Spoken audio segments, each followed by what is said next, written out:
नमस्कार मित्रांनो, ॲग्रीकट्टा यूट्यूब चॅनलमध्ये आपले सर्वांचे स्वागत आहे। मित्रांनो, आपण टायटल आणि थंबनेल बघून व्हिडिओपर्यंत पोहोचला आहात, म्हणजे आपल्यासाठी हा व्हिडिओ खूप महत्त्वपूर्ण आहे। त्यामुळे आपण हा व्हिडिओ शेवटपर्यंत बघायचा आहे।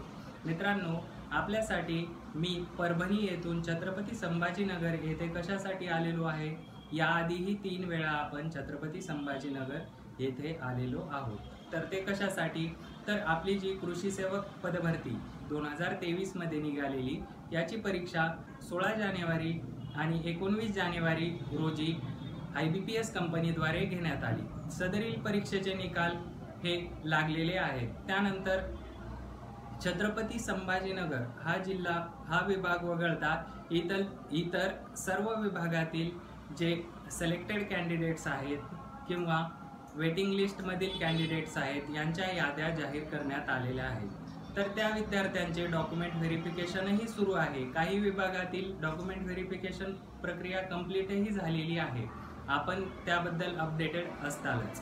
तर आपल्यासाठी एक छोटीशी अपडेट ती आहे छत्रपती संभाजीनगर येथील विभागीय कृषी सहसंचालक यांच्या कार्यालयातून आपल्याला मिळालेली ही अपडेट आहे।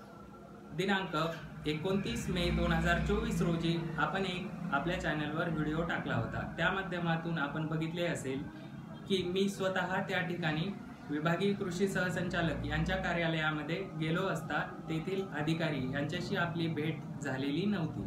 त्यामुळे जिल्हा अधीक्षक कृषी अधिकारी कार्यालय यांच्या कार्यालयामध्ये माझे काही परिचयाचे व्यक्ती असल्यामुळे त्यांच्याकडे मी भेटीसाठी गेलो आणि त्यांच्या मार्फत आपल्याला कृषी सेवक बाबतीत काही अपडेट मिळवता येते का या संदर्भात चर्चा केली।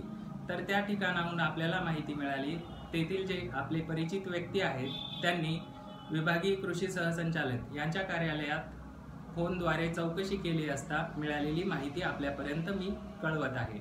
मित्रांनो, आपल्यासाठी एवढी मेहनत घेत आहे, त्यामुळे चॅनलला एक सबस्क्राईब आणि एक लाईक करून ठेवा, म्हणजे पुढील अशाच अपडेट आपल्यापर्यंत येत राहतील। मित्रांनो, मी काही कृषी सेवकचा विद्यार्थी नाहीये, छत्रपती संभाजीनगर येथील आपला कॉम्पिटिटर पण नाहीये, त्यामुळे एक लाईक तर आपण करूच शकता।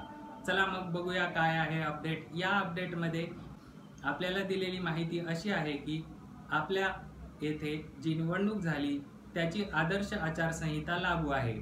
ही आदर्श आचारसंहिता 4 जून 2024 पर्यंत लागू असल्यामुळे तेथील विभागीय कृषी सहसंचालक कार्यालयातील अधिकाऱ्यांनी सांगितले की आपले निकाल जे आहेत, सिलेक्टेड कॅन्डिडेटची लिस्ट आणि वेटिंग लिस्ट दोन्हीही तयार आहे, परंतु 4 जून 2024 नंतरच आपल्याला ही प्रक्रिया बघायला मिळणार आहे। अशा पद्धतीची अपडेट त्यांनी दिलेली आहे। म्हणजे मित्रांनो, आपल्याला थोडा वेट करावाच लागणार आहे, म्हणजे जास्तीत जास्त 6 ते 7 दिवस।